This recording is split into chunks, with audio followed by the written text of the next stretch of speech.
Turning around any property. Can it be done? That's what we're going to talk about. Hey guys, I'm Tim Diesel. I'm a commercial real estate consultant. This channel is designed to give you tips and strategies in your investing business. If you're a broker, this will definitely help your clients. All right, we're talking about it today. Can you turn around any property? My belief is you can turn around almost any property. There's only one exception to this, the location. Sometimes locations are very tough to change. Can it be done? Yeah, but it takes a lot of time. And I'll give you an example of it. If you're in a bad part of town, the only way usually that the bad part of town gets cleaned up is usually their properties go up in value, right? So they end up selling those houses. They end up moving on.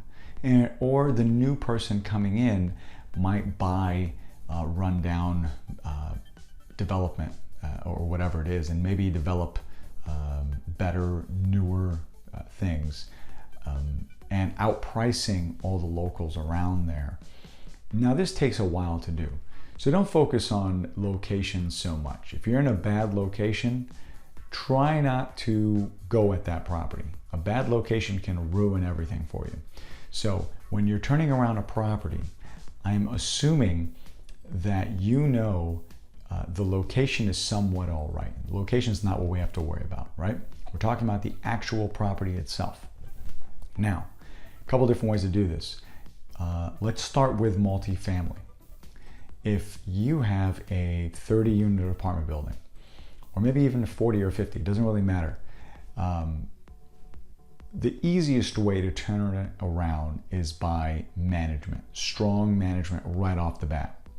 And what I mean by that is get rid of the problem tenants, start cleaning it up slowly. Do not make the mistake of pouring all this money into the property, fixing it all up, having those problem tenants in there, right? You have to eliminate that toxic environment. So the first thing you have to do, now, this depends on if they're in leases, how long they've been there, all that takes play. I'm not saying go in there and kick everybody out, you're not allowed to do that. Take out the problem tenants first. You might not have any problem tenants. It might just be a poor property, an eyesore. Then you want to start working on the outside.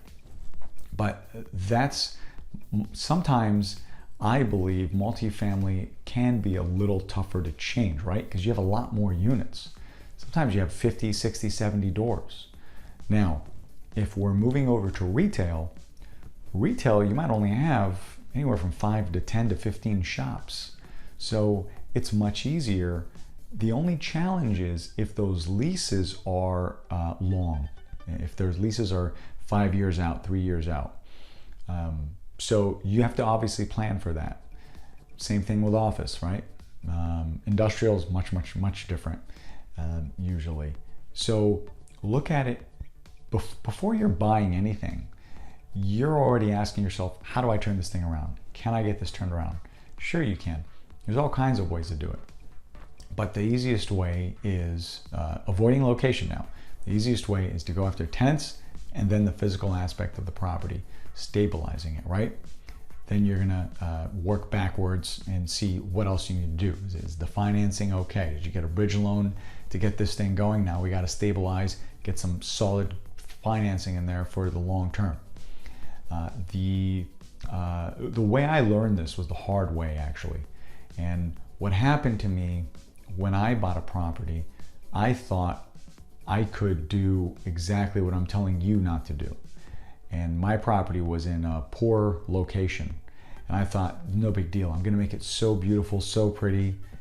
It's just going to attract. And if I build it, they will come. That's exactly not what happened.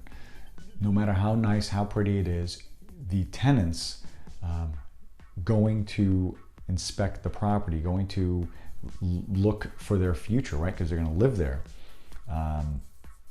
They weren't very thrilled about it. They loved it, but it doesn't matter how much I did to it. I just could not get them in there.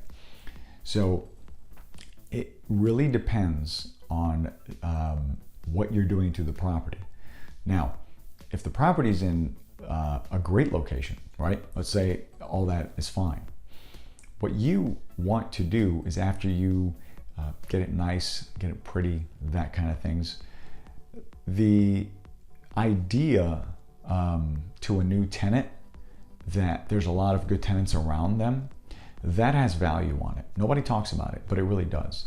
If you're moving into a building and you're looking around the building and you're like, wow, these are really cool people, that says something. I would like to live here. Now, the opposite is also true, right? If you're looking around, you're thinking, oh my God, I do not want to live here. That's the same thing that's going to resonate with those tenants. So really, my belief is tenants is the quickest, fastest way to turn anything around. Then the other stuff comes later. The facade, how nice and pretty everything else looks. But if you have really good quality tenants, it's not very hard to upkeep everything. So hopefully that was something you guys could use. All right, that's all I got for you. Like this video, subscribe to this channel, ask me questions, comments. Love to help you out. And thank you guys so much for watching. I really appreciate it.